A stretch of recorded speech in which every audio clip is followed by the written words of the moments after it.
Hey, dude, this dog stinks, man.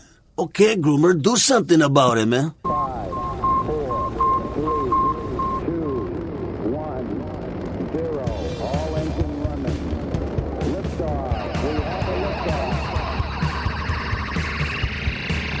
Hey, all you pet stylists! You found the GroomPod. Welcome to our virtual salon. My name is Susy, and I'm your host. I'm a mobile groomer from Seattle, Washington, and anyone who knows me will tell you I love to talk, especially about my job. One of my favorite people to talk to is my friend and mentor and co-star of the show, Miss Barbara Bird. Hey, Susie. Greeting you from Simpsonville, South Carolina. What's up, yo? Welcome to episode 417 of the GroomPod, recorded on June 30th. I can't believe we're already heading into July 2024 in Snohomish, Washington, and like Barbara said, Simpsonville, South Carolina. This podcast is brought to you by our kind sponsors, Best Shot, Show Season, Precision Sharp, Groomore, and Stasco. And if you guys would like to tip your podcasters, you can go to the website, thegroompod.com, and use the donation button, or join us on Patreon. As a matter of fact, I want to mention Patreon. We haven't had any new Patreon people for a while. So what I would love to get is some feedback from you guys who listen as to what would cause you to come and join our Patreon group. What kind of incentive would work for you guys? So this week on the podcast, we're going to talk about faces and tar and sulfur shampoo. This week, What's New is brought to you by Groomore Software. If you haven't found Groomore, you're missing out. Groomore is an all-in-one software solution for your grooming business. Whether you are a solo mobile groomer or manage several shops, Groomore has everything you need. 24-hour online booking and forms, routing, credit card processing, reminders, Google Calendar and QuickBooks integration, and so much more. And the best customer service anywhere. Shop, mobile, or house call, Groomore has you covered. And they're giving us a free month. Just enter GroomPod22 in the coupon code. What's new, Barbara Bird? Everything. Everything's new, Susie. In new climate, new scenery, new experience of living with people after being alone for many years. And every day is new. Every day is a new. I feel like a kid. That's so cool. I saw you had a visitor, Melody. Oh, I had a visitor with Melody, and I went to Easley with her, go to Hanby, talk to Ashley Hanby at Sun Lake, and that was a nice trip. It's a little further to Easley than I thought it was. I thought it was like a 20-minute, and it's more like a 30-minute freeway kind of drive. I'm not ready to get on the freeways here. It's just like madness. There's just over and under and around and about and stay left and stay right. You'll get used to it. I don't have a GPS. First things next week, I'm getting my hearing aid. Yes. I'm sitting around with my new family watching TV and I can't hear a damn thing. Oh, this is good. Solution, I'm getting my hearing aid. That is cool. I'm going to give you a ding for that because I'm excited about that. Cool. Thank you. So I had a cat grooming this week, a new person that was referred to me from another groomer friend of mine who doesn't do any cats. It was down in a local town kind of near where I live.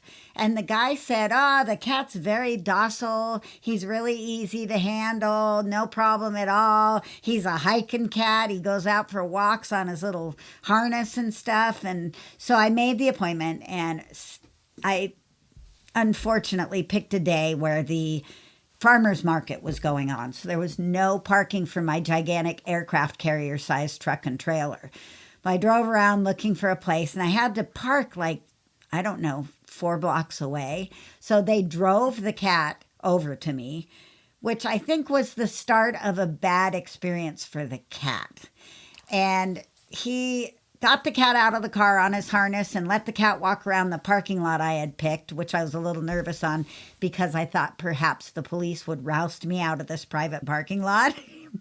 But it turns out I was not there long enough for anyone to report me and show up, because the minute I turned the clippers on, the cat went ballistic. He shot up in the air. He wigged out. I couldn't get him again. He was just like, I don't trust you, lady. I don't like you. I don't know you. And my dad left me in here and then took off. And now I'm here with you. And you made this horrible noise with your clippers and your clipper vac. And I was just testing to see his reaction. Just flipped it on just to notice what he would do. And he just shot up into the air like a rocket ship exploding off the launching pad. So luckily the guy was waiting in his car right outside. So I had him come back and see if I could have him hold the cat and if I could get the mats off him. And he wouldn't even let Dad hold him. He just was absolutely unconsolable. And he started to pant. And I started to panic because I saw stress, and he's like, oh, he's just probably hot. And I went, when was the last time your cat went to the vet? I said, this is stress, and I don't want to further stress him. He's like, well, can't we try again? And I said, no, I'm not really willing to. I'm willing to come back and try it maybe in your house where he's more comfortable, but I don't want to go any further because he is extremely stressed and I am very worried about him. So the guy put the harness back on and he walked the cat around the parking lot as the cat was panting. And I'm thinking, oh my God, this is horrible. So I suggested to him to get into the car with the air conditioning and let the cat sit in front of the air conditioning. And he just kept telling me everything was going to be fine. And I've called twice. The cat is okay, but he definitely was having an uncomfortable day and I caused it and I felt horrible. And I wish the guy would have paid attention to what I was saying because he was not heeding the call that the cat was in duress. And it made me very uncomfortable. Yeah, I know. People, they don't want to believe it. They just want to think they want to normalize that behavior sometimes. And that's not normal. And, it is hot and humid here. By the way, I'm doing fine with a hot and humid here because the house is kept freezing cold. Oh, is there air conditioning? Yeah, Oh, wow. Nice. That makes it easier to. it's very cool in here. Yeah, there's no sweat inside. I'm accommodating, but the humidity is not bothering me that much. I thought it was going to be brutal on me, and it's not. They're suffering more than I am. That's It's cool. funny. It really is a whole new life. Yes, it's a whole new life for you. It's insane. So, I wanted to mention that I was sent a couple books to review, and they are from a lady named Anna Hawks, who is a groomer of 30 years, she said, and she wrote or assembled these really neat books about blades and another one about scissors. And if you ever wanted to teach someone how to groom, I highly suggest buying both of these books from Anna Hawks, and having your students read them. If you're running a school, this is a great idea. Or you know what? Even a salon. Even a salon, yeah. Here's the thing. It would be helpful to have these on hand to look up things like troubleshooting and sharpener questions and how to pick blades and how to fit shears. All of that is in these two different books. They're very cool. I enjoyed reading them. I think I'm going to send them to Barbara so she can check them out too. She has a little more technical knowledge than I do on the scissors part. And I thought you could review them also. The bad thing is I don't know where to find them yet, other than on Google Play. They're definitely on Google Play Books. If you want to look there, they are only available in pamphlet style, so you have to buy the physical book. But as soon as I find out where else she sells them, I'm going to let you guys know on the website. But I thought, very cool. I just saw your bird fly. Mm-hmm. He flies. He just chooses to walk. He's perfectly capable Yeah, of flying. he's He's pretty animated right now. Now he's walking, but he flew up to the window sill. You know, he Yeah. didn't bother to climb up the bed and walk over it. There's nowhere for him to climb. It's the only I thought he option. didn't fly at all. Oh no. I clipped his wings for the very first year, but I haven't really clipped them other than to take a little bit of lift off of him because he's a light-bodied bird, so he'll always be able to fly. Even with his wings clipped, you can never trust that he's not going to take off. So I have a harness for him, but he won't put it on. He thinks I'm trying to kill him when I put the little thing over his neck. Like that cat. Definitely. Yeah, it's hard to train a bird for a harness, but I'm still working on it. I'm not giving up, but he has the birdie backpack, so we can go outside with that. And I don't know if you can see, but it's overcast and raining here still. We haven't had summer yet. We're still waiting for summer. Yeah, looks like. Yeah, it's pretty miserable here. The thing I love about summer is that the dogs dry faster, but I'm not getting that at this point because it's just so wet out. So Yeah. the good news is July That's 6th. right in Seattle. Yes. The humidity. We call it January because June is so much like January. But yeah, kind of miserable. We've been in the 80s once for one day, and we've been in the 70s for a couple days, but mostly the 60s and sometimes the 50s and Ah, high 40s at night. What the hell? That is bad. I am not happy. that's winter in Tucson. Yeah, it's bad. I'm going to boo at that because it's bad. Yeah, thank you for admitting that. Yes. Otherwise, let's get on to our first appointment. World Groom is happening while we're recording this, and World Groom is focused on faces, so I thought we'd talk a little bit about faces right after this break. Let me tell you about Best Shot's newest addition to the Ultramax Pro line. Ultramax Hair Hold is a flexible hairspray that can be layered on for a stronger hold. Ultramax Hair Hold Spray is great, but my favorite new product is called the Max, and I won't groom without it. It's a fragrance-free ultra-concentrate conditioner and detangler. It reduces drying time and handles undercoat and tangles like magic. Just a few drops in the final rinse or spray it on and dry it in. Contact your favorite Best Shot distributor or learn more online at bestshotpet.com. Grooming success begins with Best Shot in your tub. Made from the best stuff on earth.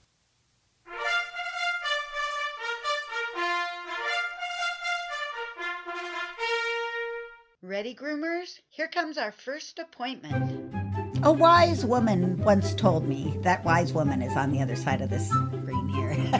A wise woman once told me that owners are focused on faces and butts.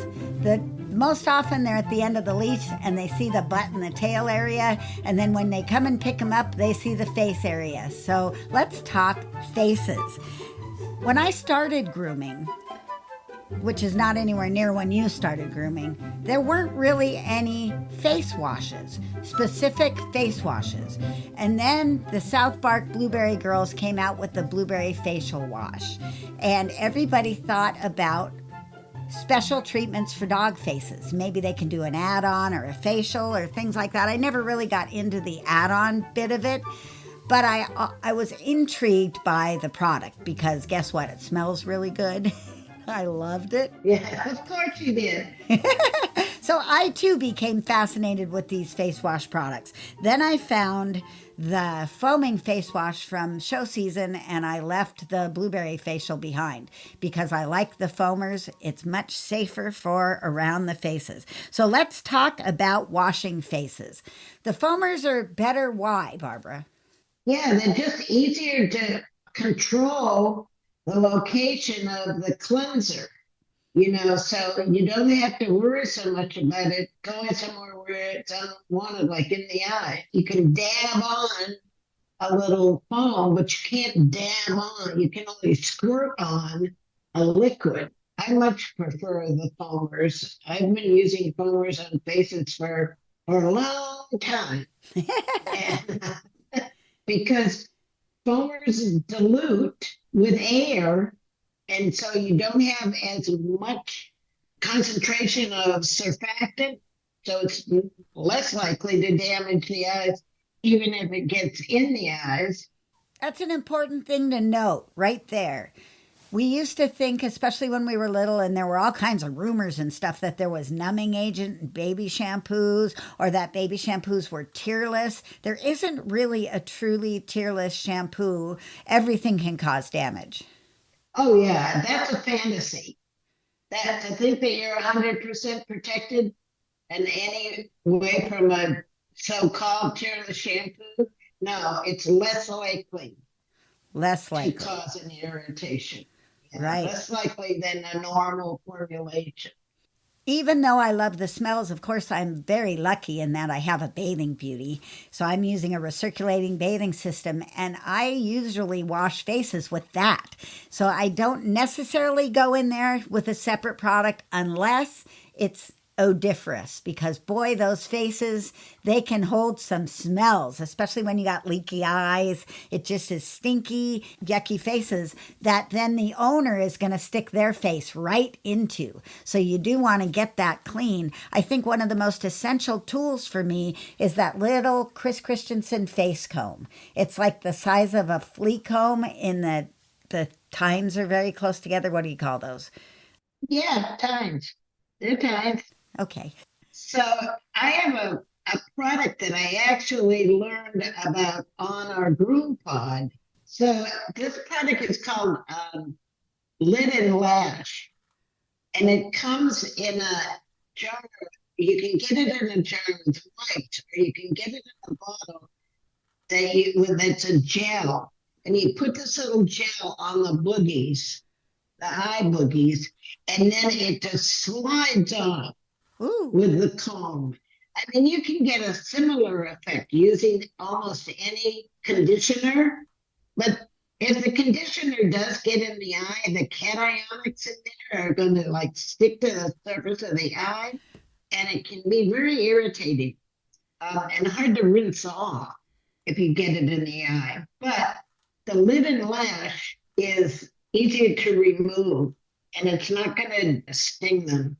So Wow. I highly recommend that product. And it's likewise, if there's food caught in the whiskers, that stuff will help that slide out too, without breaking the coat. Or I just hate it when groomers just go in with clippers and they clip underneath boogie stuff around the eyes, and actually you can have such an abrasion so quickly when you're doing that, because that eye matter can be so tight on the skin that going underneath it just takes off too much surface skin, and there you have a thing that you got to deal with.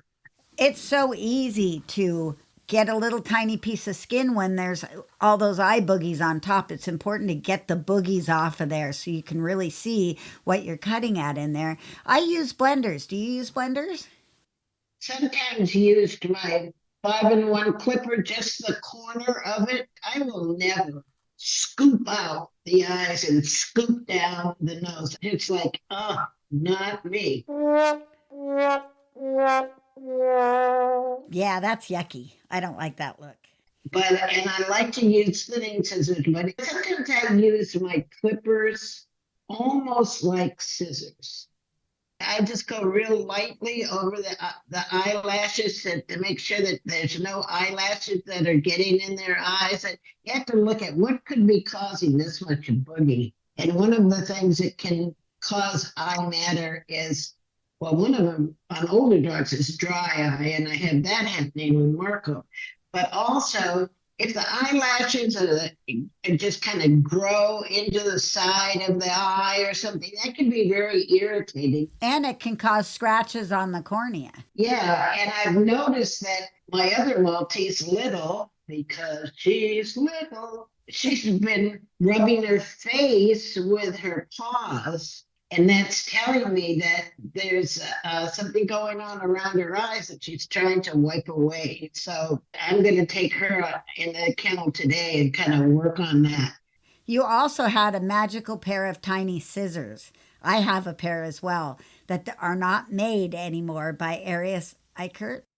Right, the 5.5 inch slender curved, very slender. Those are so helpful in like opening the eyes for a Bichon or anything really. If you just take the little eyelashes off and open the top of the eyes by very carefully scissoring in there. Some of the hair that grows underneath the eyes, it grows up and gets in the eyes, and that's why people want to shave it.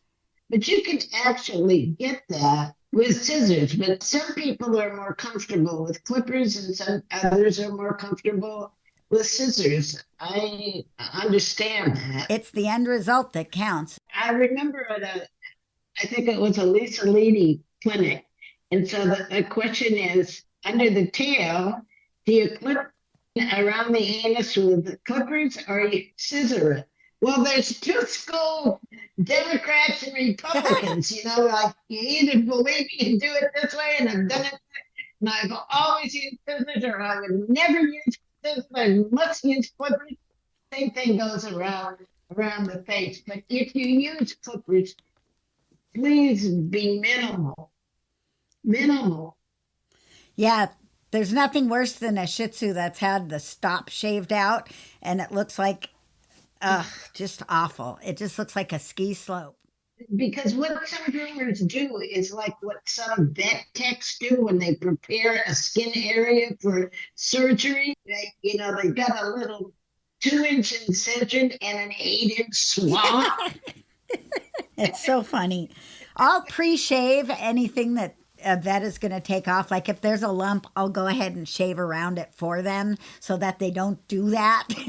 Yeah, I pre-shave mine too. So I have fought with this one particular dog over the eyelashes for, well, even on the dog before this dog. I try to save the eyelashes, but doggone it, I always end up clipping one side or the other side off and ending up in a lopsided look.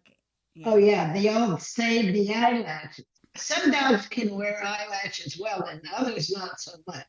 Shih Tzus like to have kind of the long, dark eyelashes.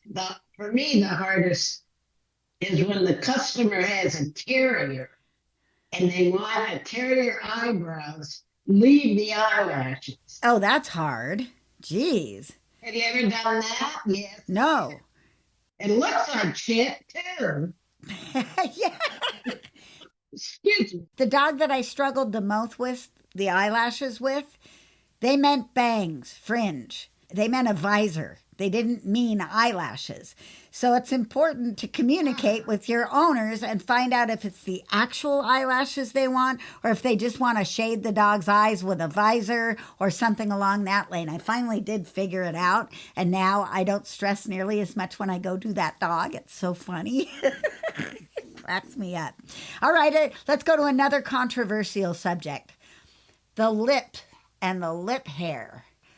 I love a clean lip. I love an accentuated smile on the dog, so I like to trim that up and blend it into the back underneath the ears so that it looks like the dog is happy all the time. And I do very carefully try to get the sucked in hairs trimmed off of the bottom of the top lip.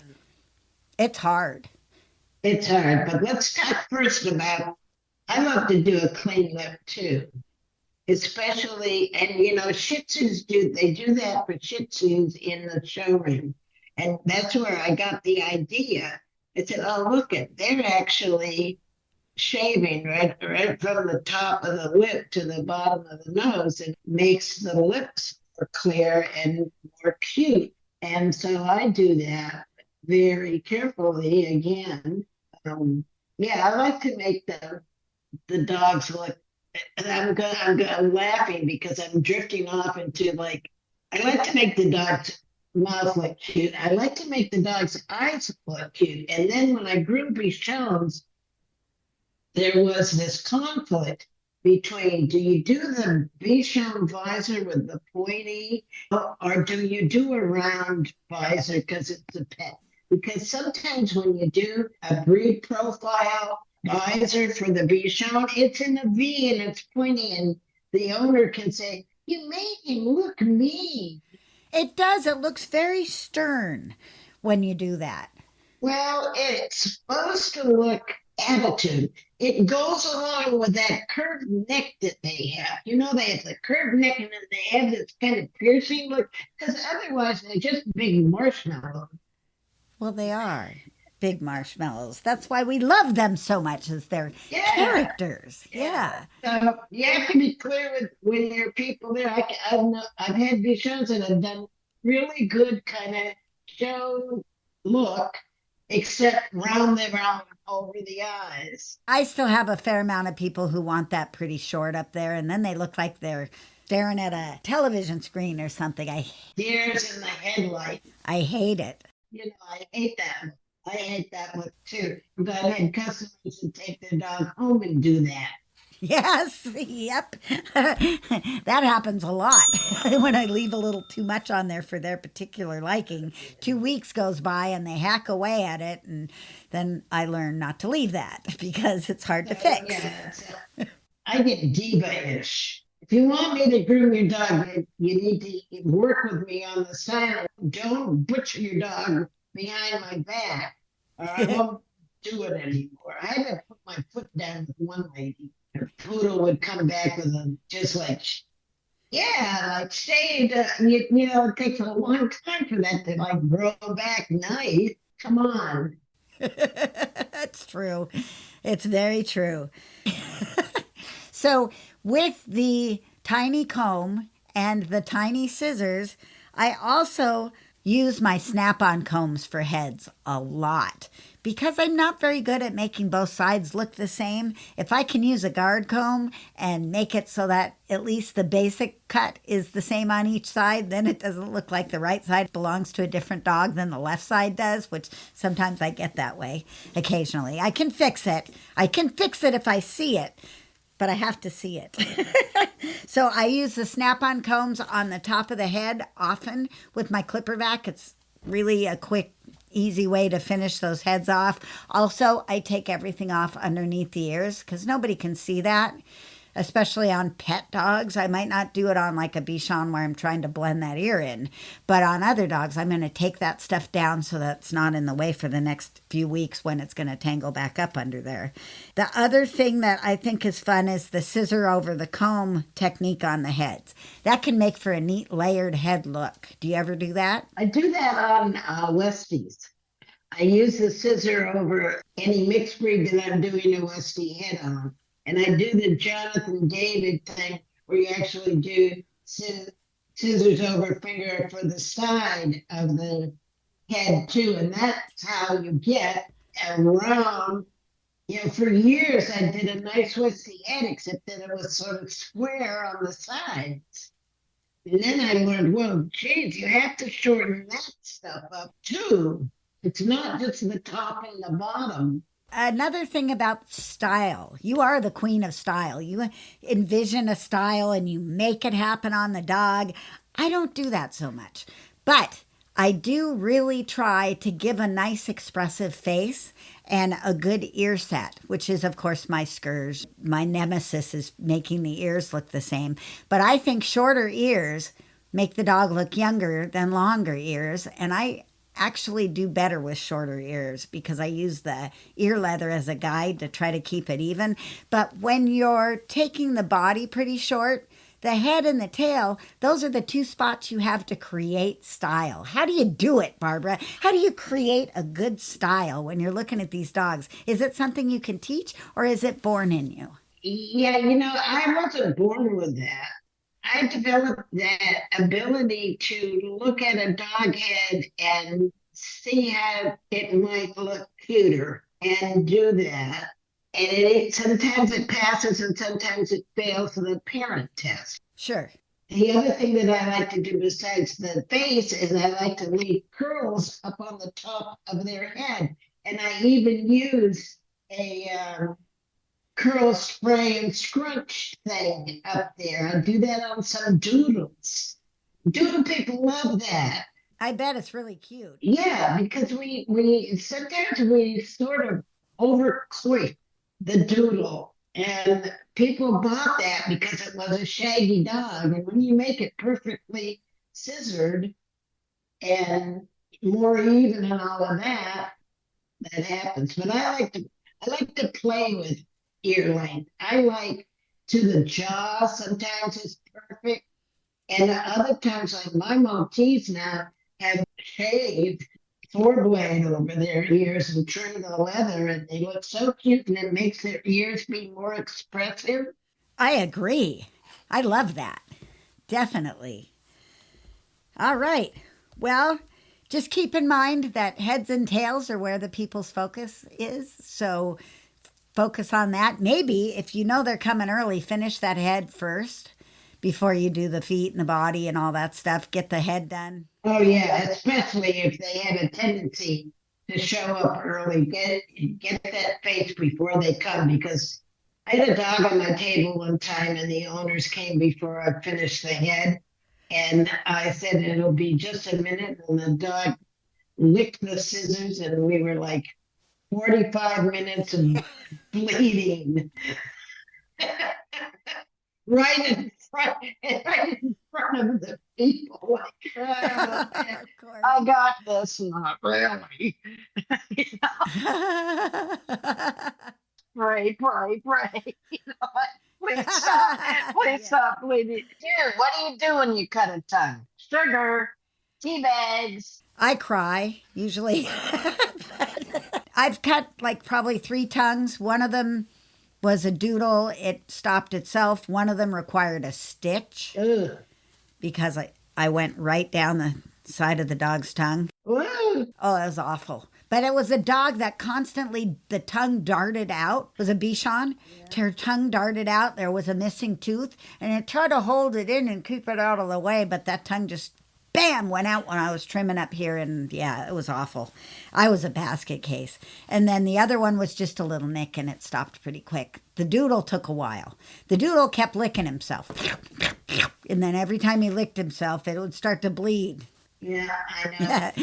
I think it's one of the worst case scenarios. Yes. I will happily remove a dew claw before I cut another tongue. Not that I do either on purpose, but I did take a dew claw off. I removed a couple of dew claws. It's only bad if it's the first time cut.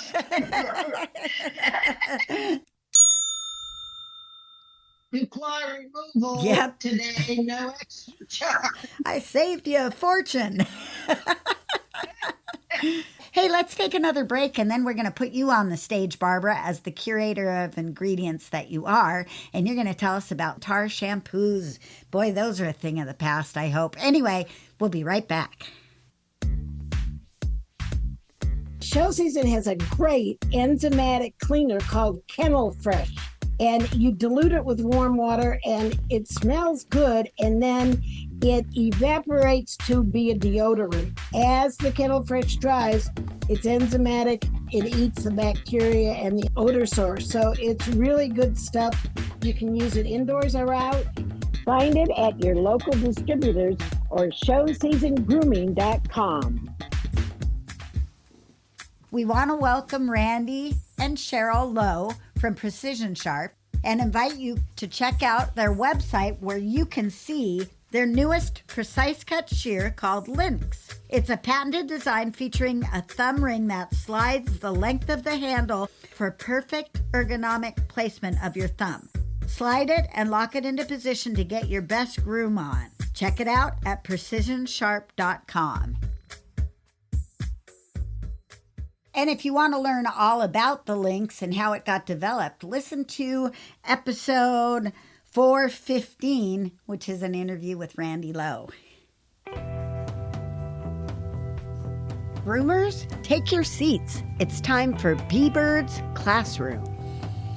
All right, Barbara, here's the mic. Okay, so I wanted to talk a little bit today about coal tar as an ingredient, and we usually find coal tar in the kind of medicated shampoo for intense flaky skin or in people for psoriasis. This is one ingredient that I just think should be avoided at all. Well, maybe not at all costs. I'll talk about that later. We don't live in a black and white world. There's always exceptions to a rule. These are guidelines, but as a guideline, I would say avoid coal tar. So what is it? Well, coal tar is a thick, dark, very bad smelling product, liquid, which is a byproduct of the production of coke and coal gas from coal. Now, that's not coke like at the nightclub or in the bathroom party. It's a type of creosote. So coal tar has both medical and industrial uses. Medicinally, it's a topical medicine for skin to treat psoriasis or seborrheic dermatitis. And we have a lot of dogs that show up with seborrheic dermatitis. And sometimes these dogs that you bathe and you condition and you blow them out and they're just icky at their skin and flaky still at their skin. And you say, what the heck did I do wrong? Well, there's just too much seborrheic, sebum, and the skin is overproducing. So that's what causes seborrheic dermatitis, and you need something to cut that. Well, coal tar cuts that very well. Coal tar is very effective, but hello, it causes cancer. Uh-oh. That's not good. Oh, yeah. It's been known as a human carcinogen from the first report on carcinogens from the U.S. Feds issued in 1980. So we've known since 1980 that this substance was carcinogenic, and it is especially carcinogenic in low doses over a long period of time. Oh, great. Which is how you use it for psoriasis or seborrheic, like you're bathing them 3 times a week with this stuff. And leaving it set on there while you're breathing it. Yeah, you have to leave it sit.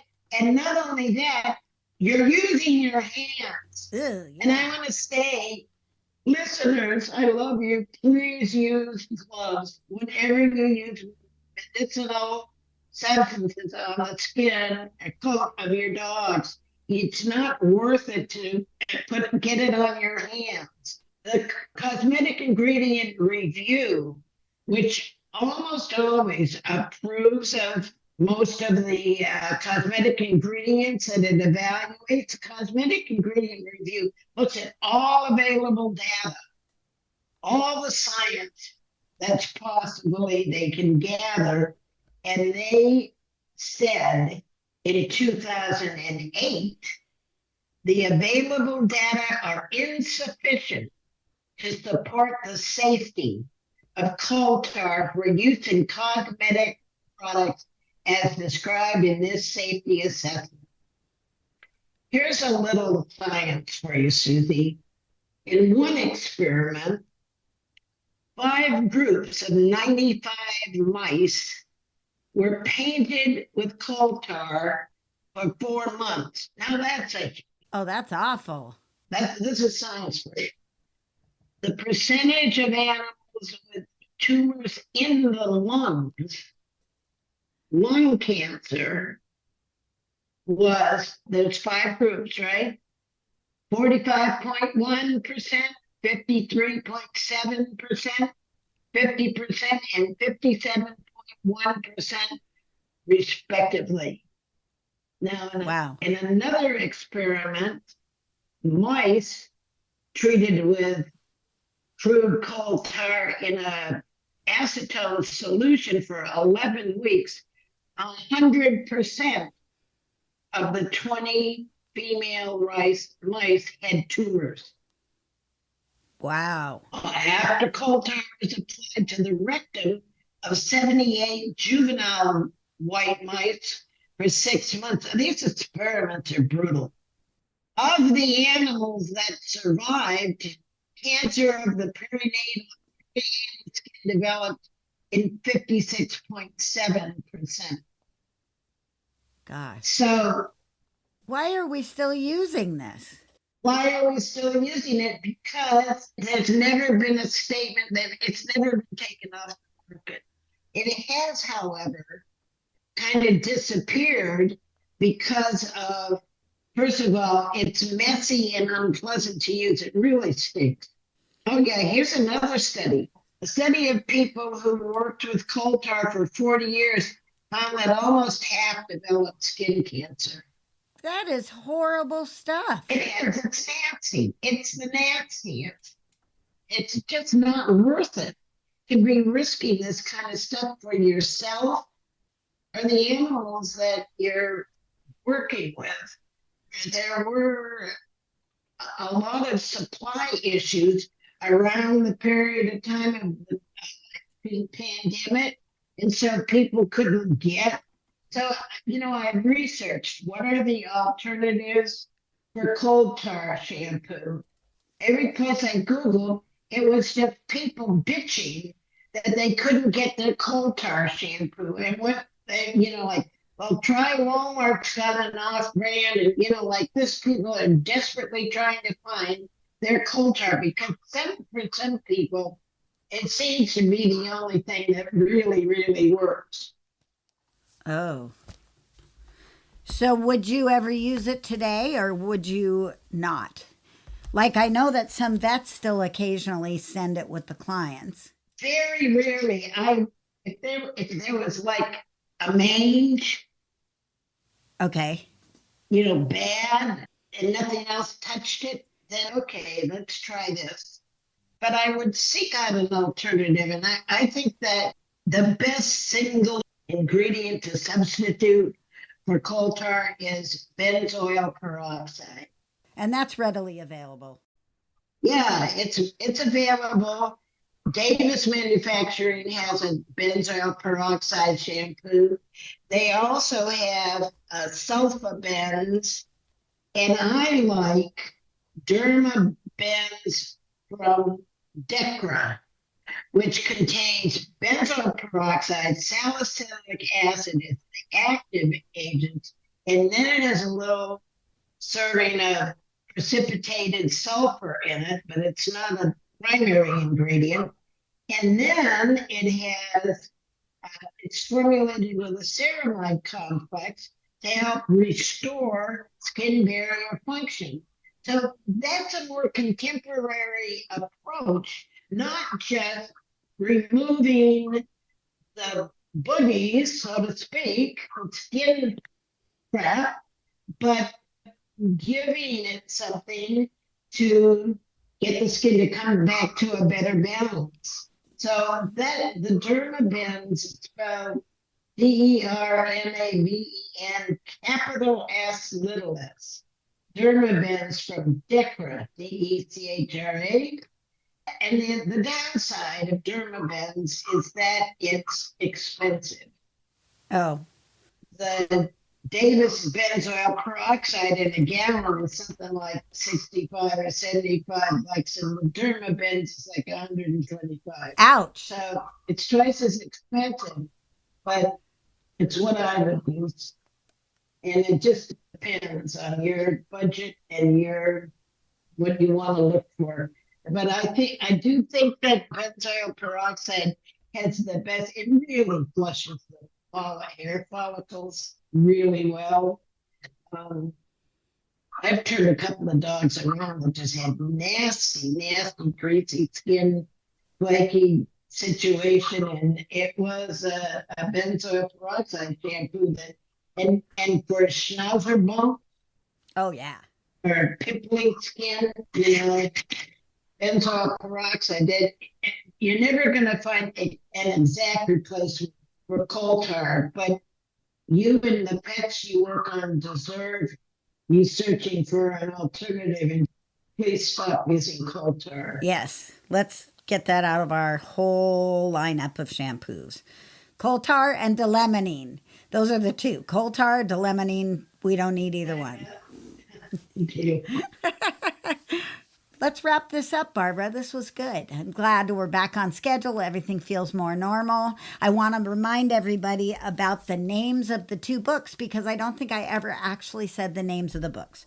So the first one, The Blade Book by Anna Hawks, is the name of that one. And then the second one is Scissors Up, The Correct Scissors System by Anna Hawks. So you can find those wherever you can find them. I'll make sure to post a link on the GroomPod Facebook page. And that's it.